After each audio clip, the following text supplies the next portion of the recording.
Yan, kakarating lang namin sa bahay. Yan, ito na, nag-barbecue agad. Kasi maganda yung araw. So, yan, barbecue kami. Pananghalian namin.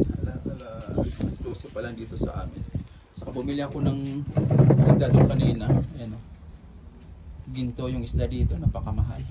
Bumili ako ng 4 na piraso para maihaw ko. Yan. So, pananghalian namin. Saka bumili ako ng ganito, fish cracker. Yan, nakakamiss din kasi. Yan sa Asian store meron ito. So minsan lang. Yan, pag may stock sila, yun, punta ako. Medyo malayo dito kasi sa amin eh. 8.5 miles. So kailangan pa namin biyahin talaga. Yan, so ganda ng araw. Yan, ito yung garden ko pala, paikot. Garden ko. Yan. Yung kahoy na yan, akala nyo patay. Pero pag naano yan, namamulaklak na siya. Ayan, maganda yung bulaklak niya. Yan, may mga bulbs na siya. Ayan. Ganda. Yan. Yan, madami akong bulaklak dito. Yan, tulad yan. Yan. So iba-ibang kulay ng bulaklak, may puti. Yan. Saka may rose pa yan. Saka ito yung gandahan ng ito yan, yung boundary ng nung bahay. Tinaniman ng ng kahoy. 23 years na ito na nandito. Yan, malalaki na din yung niya. Puno niya.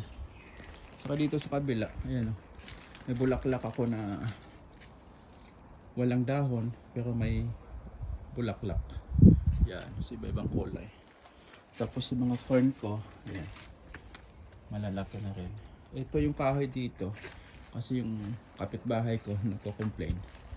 Yan, ginawa ko, pinutol ko, tapos yan, tinampay ko dyan. Pinapatuyo ko. Yun ang ginagamit ko sa pang-barbecue. Yan, so itong apple na to, apple tree na to, yan, 2 taon na dito yun eh. Hanggang ngayon, maliit pa din na pandak. Yan, tapos dito sa paligid ng bahay ko, yan yung bahay ko. Yan. Paligid ng bahay ko, nilagyan ko ng bahay ng mga ibon.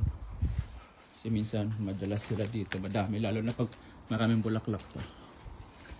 Yan yung garage ko. Yan. Yan. Chill lang muna tayo kasi maganda yung araw.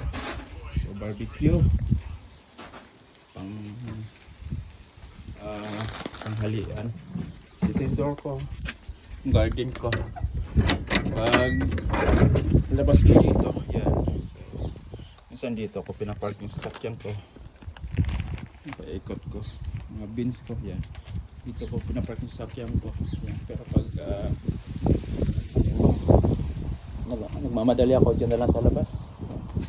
Malaki naman yung space ko. Yan, yung mga bulaklak. Yung bahay ko, pinaikutan ko ng bulaklak. Ang dami. Yan, nagbabalb na. Yan. Yan. Yan, madami. Okay. Pintuan ng bahay ko. Yan. Okay. Malapit na maluto yung barbecue ko. Kain na kami. Okay, thank you for watching. Bye bye.